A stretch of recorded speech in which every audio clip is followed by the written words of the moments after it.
I'm Army Sergeant William White, and this is the Desert Vision.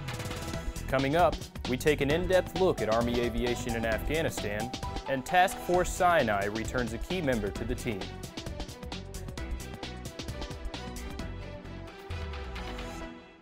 Who do you call when you need a heavy load moved quickly over mountainous terrain? Army Staff Sergeant Rich Stoll reveals the unit that ensures critical equipment is delivered on time to troops in hard-to-reach places. It's cold and it's late at night, but these guys are just getting started. There's the generator, 5-mile aircraft, this 463L pallet, and there's 2 more kickers that go on this bird. Meet Bravo Company, 3rd Battalion, 82nd Combat Aviation Brigade. It's the Chinook Company, the heavy lifters. Chinooks are big and powerful. They're also versatile. Since we've actually come here to Afghanistan, we've noticed the capabilities of the Chinook and how strong they are in this high mountainous terrain here in RC East. We just infilled 9,000 pounds of personnel to a 5,500-foot mountaintop, and that's one of the lowest LZs we've actually been to this year. Bravo Company's mission has 2 main parts. General support includes getting supplies to those who need them. The Chinooks can carry pallets of food, ammo, and military equipment. They can even sling load wheeled vehicles, other helicopters, and artillery pieces. Of course, they do all this both day and night. On a Saturday night, we'll go fly for maybe 5 to 6 hours, moving cargo from fob to fob, moving packs here, moving packs there, ripping people in, ripping people out, taking needed parts to Shank or any other locations that they need as mission essential parts or ammo or food or anything they need. The other part of their mission is direct support. Tonight we did an air assault, or what we call a direct operation support mission. Pretty much we took, had a customer, they need to be infilled to a certain location. They went up to their target and we exfilled them the same night. It was infill and exfil night. Whether they are moving food, ammunition, or troops, no job is too big. So the capabilities of the aircraft far exceed, the capabilities of other helicopters, and being able to put boots on the ground, mass force on a spot, and still have power left over. We're the only aircraft that can fly like that out here in this terrain. Reporting from Eastern Afghanistan, I'm Army Staff Sergeant Rich Stoll. The aviators of Task Force Sinai are an essential part of the peacekeeping mission in Egypt. Army Sergeant Thomas Duvall provides an inside look at how they support this 32-year peacekeeping mission between Egypt and Israel. The soldiers of Aviation Company, Task Force Sinai, currently stationed in Egypt as part of the multinational force and observers, provide a vital service to the 14 nations that call Egypt home. Well, 32 years of a peace treaty going on is a pretty significant impact, especially in this region of the world. So we as the Aviation Company provide helicopter support to that mission. We provide a unique service in the fact that we can take off and land anywhere that we need to. So unlike the other aircraft in the MFO, we are the only ones that can resupply the OPs throughout the area of responsibility, as well as just provide an aerial observance platform to accomplish the peacekeeping mission. From escorting personnel to medical evacuations, Van Cleek and his team prove every day why they are an important lifeline for this peacekeeping mission. Battle buddies and my soldiers work tirelessly to make this ship run as well as it does, and the hours put in and the hard work put in is unbelievable. This place is full of responsibility, large responsibility, but every soldier really does put in the time and effort that it takes, and it shows. Reporting from Sinai, Egypt, I'm Army Sergeant Thomas Duvall. Adaptability, physical resiliency, and commitment to the team drove 1st Armored Brigade leaders to the finish. Staff Sergeant Noel Gehrig shows how they tested their mental and physical toughness at Camp Buehring, Kuwait. Historically, young Spartans who successfully completed their rigorous training were marked as potential leaders and given the opportunity to prove themselves worthy of serving through participation in the Krypteia. In the early morning hours, the alert could be heard, and the leaders of the Devil Brigade set out to do just that. I think it's amazing because it brings camaraderie. It brings everybody together to work on one focused task, and it makes us, rely on one another. Everybody has their own strengths. It makes us all come together and rely on each other for it. It was amazing. It just gives me a sense of pride. Like, I like knowing that I can do stuff like that because it makes me want to challenge myself even more. Anything else to come along in the future, hearing my SCO and Sergeant Major tell me that, you know, they were proud of me for what I did, it's a really good feeling. In this CRPTIA event, what it does is it brings the unit together. It brings the leadership together. It shows them that they're greater than the sum of their parts, and that you have this synergistic effect, creating a phalanx. That's what they did back in the Greek and the Roman times. They took individuals, made them a team, made them a phalanx, and the entire unit was then unbreakable.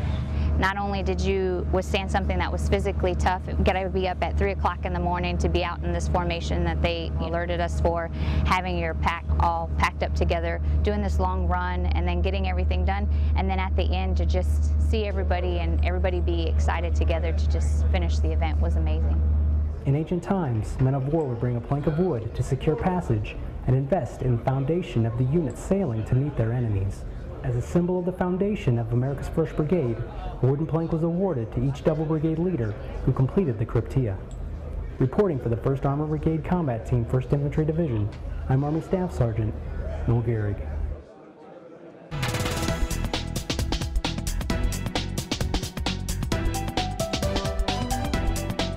We made it back, man! Woo!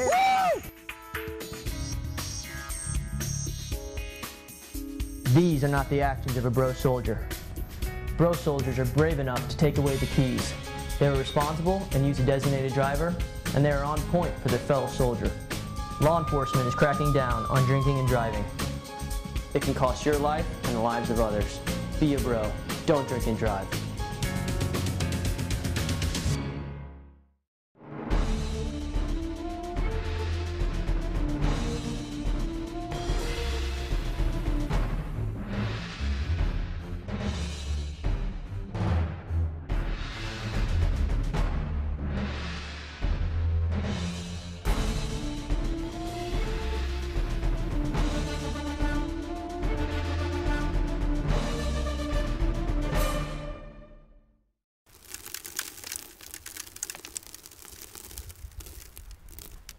Welcome back to the Desert Vision. The 1st Armored Brigade Combat Team, 1st Infantry Division, hosted students from the Mubarak Al-Abdullah Joint Command and Staff College. Army Staff Sergeant Noel Gehrig witnessed how 1st ID soldiers introduced students to the inner workings of an Armored Brigade Combat Team. Partnership. Mission Command. 18 countries represented. The 1st Armored Brigade Combat Team, 1st Infantry Division continued its excellence in partnership as they hosted students of the Kuwaiti Staff College at Camp Buehring, Kuwait. 18 separate nations from across the Middle East were represented at the event, which was designed to showcase the mission command nodes of the Brigade Combat Team. Today we have a partnership with the British military mission in Kuwait, and through them we organized a partnership with the Mubarak Al-Abdullah Joint Command and Staff College, and they asked us to give them a class on command and control of an Armored Brigade Combat Team in the United States Army. This visit is an opportunity to see how land forces command and control themselves in the field at the brigade level. We have students here from the Air Force and the Navy, and 40 students from outside of Kuwait who won't have seen this sort of capability deployed before. For today, especially for me, Air Force pilot, we learn about the land phase in our college, and now to see all the stations in the land phase, it's putting the picture together. What we saw, what we studied in the college, now we see it in real world. Most of the conflicts now, or the wars, always happened as a joint and partner nations or coalition. So it's important to have training and exercises together to standard our operating procedures between us as a coalition. With respect for culture and a shared understanding of the military profession being the great takeaway today, the events were concluded with the team singing the Big Red One song and the Army song. Reporting for the 1st Armored Brigade Combat Team, 1st Infantry Division, I'm Army Staff Sergeant Noel Gehrig. Service members are often given unique opportunities to travel off base while serving overseas. Noel Gehrig was at the Kuwait Ministry of Defense Equestrian Field in Kuwait City, Kuwait, to witness how these events build partnerships and bring smiles to soldiers. Soldiers of the 101st Brigade Support Battalion Guardians visited the Kuwaiti Ministry of Defense equestrian stables in Kuwait City. Many of the Guardians were in for a real treat because they had never ridden a horse before. They took us out to an area like an arena. They brought out some beautiful horses. They gave us like a safety briefing, an overview of the correct way how to mount the horses, how to ride them, and how to dismount them. And then we rode the horses. I'm the supervisor for training in this facility. I hope that we have many visitors from U.S. troops who know how to deal with the horses and how to ride the horses, to show the U.S. troops our facility. And after all, the Kuwaiti Army and U.S. Army are friends. Sergeant Jared Higgins tells us why he feels trips like these are important. I had a great time. It made me feel like I was back at home and away from our normal military duties as a soldier. It keeps our morale up, gives us a little boost. Soldiers of the 1st Armored Brigade Combat Team continue to maintain a positive rapport with partners in Kuwait, as well as ensuring they stand ready and resilient to operate when needed in the current complex operational environment.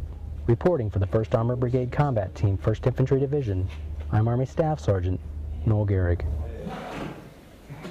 While rugby clubs have continued to spring up at military bases stateside, soldiers deployed to Camp Arif John, Kuwait have fielded a team of their own. Army Staff Sergeant Richard Coletta tells us how these soldiers are strengthening bonds with our Kuwait partners through sport and community. 48! 56! Abrams! Bravo! Yep! The Arif John Eagles, a rugby team based out of Camp Arif John, Kuwait, which consists of both civilians and service members, recently competed against the Kuwait Scorpions Rugby Club in an exhibition game. Well, the game of rugby started many years ago at the rugby school in the UK, and over the years it's developed into the sport that we have today, which is basically a global sport. It's played by so many different nations, and the American side especially have been coming along fantastically over the last few years. I've been following the American Eagles, or the USA Eagles, and I'm seeing an awful lot of progression and improvement. Today's game is a culmination of events that we've been working with off post, going to practice with the Kuwaiti team, watching their games, and just setting this up, using our team and their team to show people on Arif John, you know, the game of rugby. It's something that a lot of people don't see live, so I think it'll be good for them to watch this. The primary goal of rugby is to ground the ball by scoring a try similar to a touchdown in the opponent's in-goal area by running, kicking, passing, scrumming, and rucking. Some of us switched over to help out, to make it more competitive, and to have fun. You know? They often come and practice with us in the city from time to time, so the relationship between the military and the local rugby club is actually quite close. The camaraderie is the biggest thing for rugby. I mean, when you play rugby, you have friends everywhere, and no sport is like this. It's a very aggressive sport, but what's here is left here on the field. We won the game, but we weren't trying to keep score. It was about just trying to have fun and trying to learn as much as possible, helping the Eagles learn, as well as getting our set pieces together and trying to run plays and get better defensively. I think we did pretty well defensively.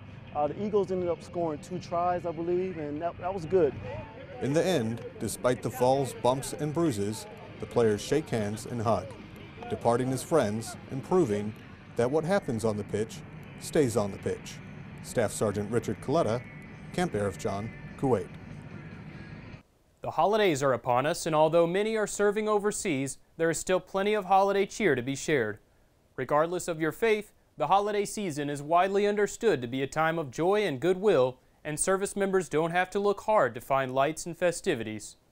Happy holidays from all of us at U.S. Army Central. That wraps up this edition of the Desert Vision. You can find these stories and more on U.S. Army Central's Facebook and YouTube pages. I'm Army Sergeant William White. Thanks for watching.